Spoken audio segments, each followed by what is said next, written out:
శ్రీ మహాగణాధిపతయే నమః, శ్రీమాత్రే నమః. మాచిరాజు భక్తి ప్రేక్షకులందరికీ నమస్కారం.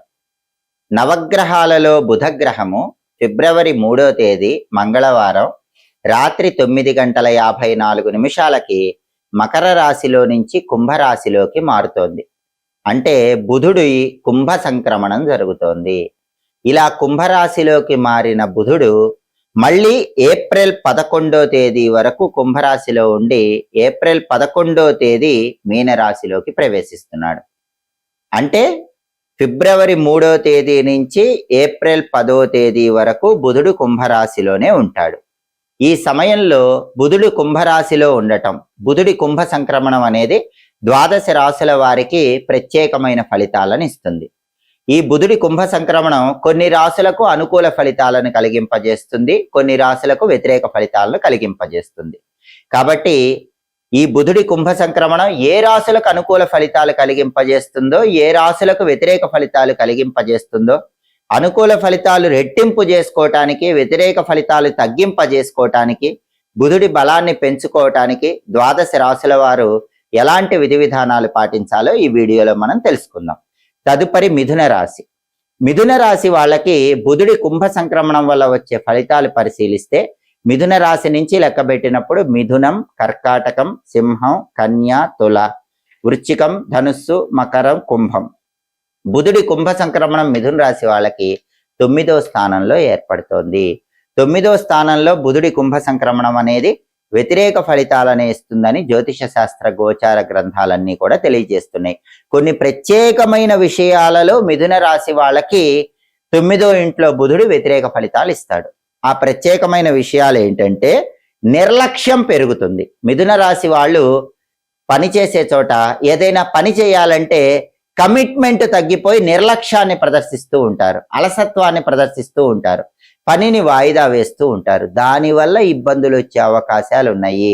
కాబట్టి సాధ్యమైనంత వరకు మిథున రాశి వాళ్ళు పనిలో నిర్లక్ష్యం చూపించకండి. మామూలుగా అంకిత భావం ఉంటుంది, కానీ బుధుడు కుంభరాశిలోకి మారటం వల్ల అంకిత భావం తగ్గి నిర్లక్ష్యం పెరుగుతుంది, అలసత్వం పెరుగుతుంది, చేసే పనుల యందు బద్ధకం పెరుగుతుంది. దాన్ని పోగొట్టుకోండి, అప్పుడు ఎలాంటి ఇబ్బంది ఉండదు. అలాగే ఏదైనా కొత్త పని చేయాలంటే ఎప్పుడు మిథున రాశి వాళ్ళే ముందు ఉంటారు. మల్టిపుల్ టాస్కింగ్ ఎబిలిటీ అనేది మిథున రాశి వాళ్ళకే ఉంటుంది. కానీ బుధుడి కుంభ సంక్రమణం వల్ల ఆ మల్టిపుల్ టాస్కింగ్ ఎబిలిటీ తగ్గిపోయి ఏదైనా ఒక కొత్త పని చేయాలంటే అస్సలు ముందుకు రారు, సాధ్యమైనంత వరకు తప్పించుకునే ప్రయత్నం చేస్తూ ఉంటారు.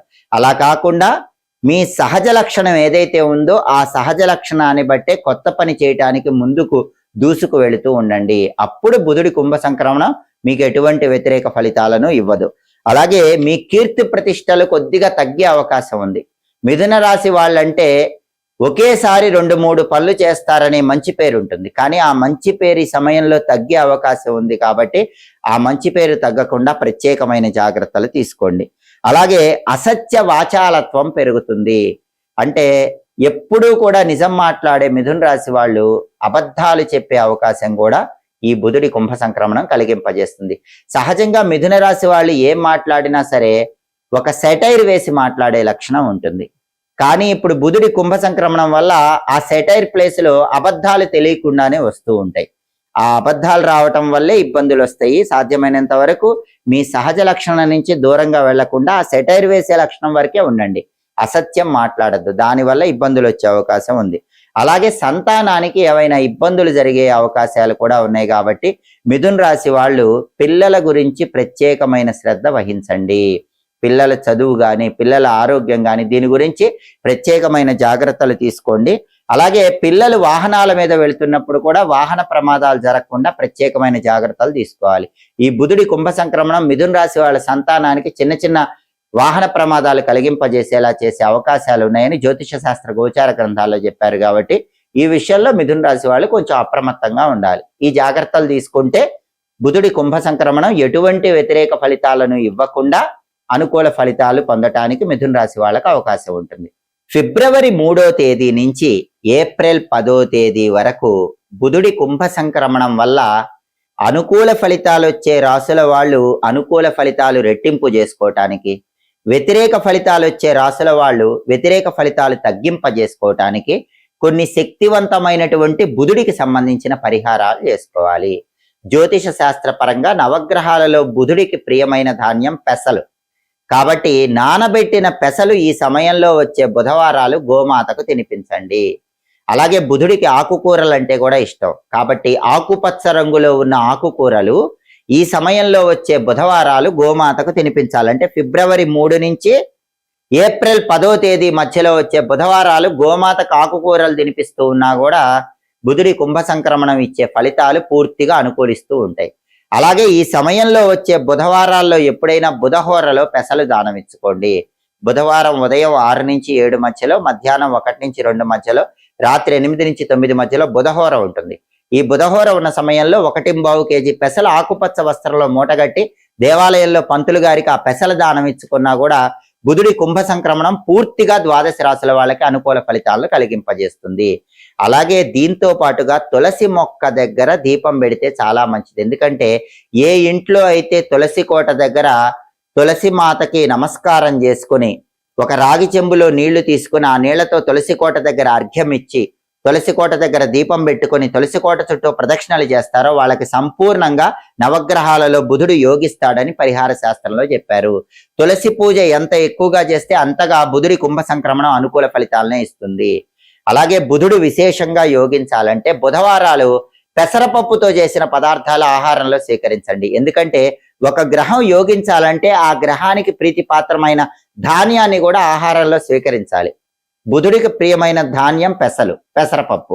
కాబట్టి వీలైతే ఎవరైనా బుధవారం పూట ఉపవాసం ఉండి రాత్రికి పెసరపప్పుతో చేసినటువంటి పదార్థాలు, పెసరపప్పు పొంగలి, పెసరపప్పు పాయసం అలాంటివి స్వీకరించిన, ఉపవాసం ఉండలేని వాళ్ళు ఆ రోజు ఎప్పుడైనా పెసరపప్పుతో చేసిన పదార్థాలు తిన్నా కూడా బుధుడి బలాన్ని పెంచుకోవచ్చు. బుధుడి కుంభ సంక్రమణం అనేది పూర్తిగా యోగించేలాగా చేసుకోవచ్చు.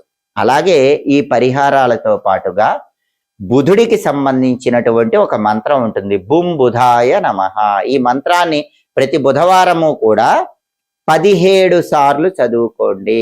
బుం బుధాయ నమః అనే మంత్రం 17 సార్లు చదువుకుంటే అద్భుత ఫలితాలు కలుగుతాయి. జాతకంలో బుధ మహాదశ 17 సంవత్సరాలు ఉంటుంది కాబట్టి ఈ మంత్రం 17 సార్లు చదువుకోవాలి.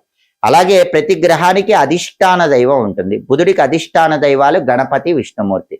అందుకే ఈ సమయంలో వచ్చే బుధవారాలు గణపతి ఆలయానికి వెళ్ళినా, విష్ణు సంబంధమైన ఆలయానికి వెళ్ళినా బుధుడి కుంభ సంక్రమణం పూర్తిగా ద్వాదశ రాశుల వాళ్ళకి యోగిస్తుంది.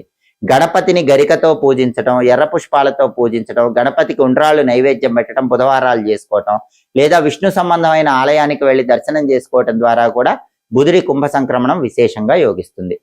అలాగే గణపతి భక్తులు ఎవరైనా ఉన్నట్లయితే ఈ బుధుడు విశేషంగా యోగించాలంటే సంకటనాశక గణేష స్తోత్రాన్ని బుధవారాలు చదవటం కానీ వినటం కానీ చేయండి. విష్ణుమూర్తి భక్తులైతే విష్ణు సహస్రనామ స్తోత్రాన్ని చదవటం కానీ వినటం కానీ బుధవారం చేయండి. ఈ స్తోత్ర పారాయణ వల్ల కూడా బుధుడి కుంభ సంక్రమణం సంపూర్ణంగా అనుకూల ఫలితాలను కలిగింపజేస్తుంది.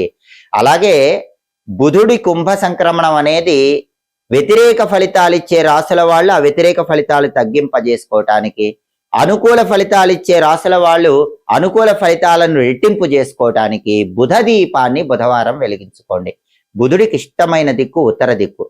బుధుడికి ఇష్టమైంది ఆవు నెయ్యి. అందుకే బుధవారం పూట స్నానం చేశాక మీ ఇంట్లో హాల్లో ఉత్తర దిక్కులో ఒక పీట ఉంచి బియ్యపిండితో ముగ్గు వేసి ఒక మట్టి ప్రమిదలో ఇంకో మట్టి ప్రమిద ఉంచి ఆవు నెయ్యి పోసి 5 ఒత్తులు కలిపి ఒక ఒత్తిగా చేసి ఆ ఒత్తి ఉత్తర దిక్కు వైపు వెలిగేలా దీపం పెట్టండి. దీన్ని బుధ దీపం అంటారు. బుధవారాలు హాల్లో ఈ బుధ దీపం వెలిగించుకున్నా కూడా ద్వాదశ రాశుల వాళ్ళకి బుధుడి కుంభ సంక్రమణం సంపూర్ణంగా అనుకూల ఫలితాలు కలిగింపజేస్తుంది. కాబట్టి నవగ్రహాలలో బుధుడు ఫిబ్రవరి 3వ తేదీ రాత్రి 9:54 కుంభరాశిలోకి ప్రవేశించి మళ్ళీ ఏప్రిల్ 10వ తేదీ వరకు కుంభరాశిలోనే ఉంటాడు. కాబట్టి ఈ బుధుడి కుంభ సంక్రమణం సంపూర్ణంగా యోగించాలంటే ద్వాదశ రాశుల వాళ్ళు ఈ ప్రత్యేకమైన పరిహారాలు చేసుకోండి.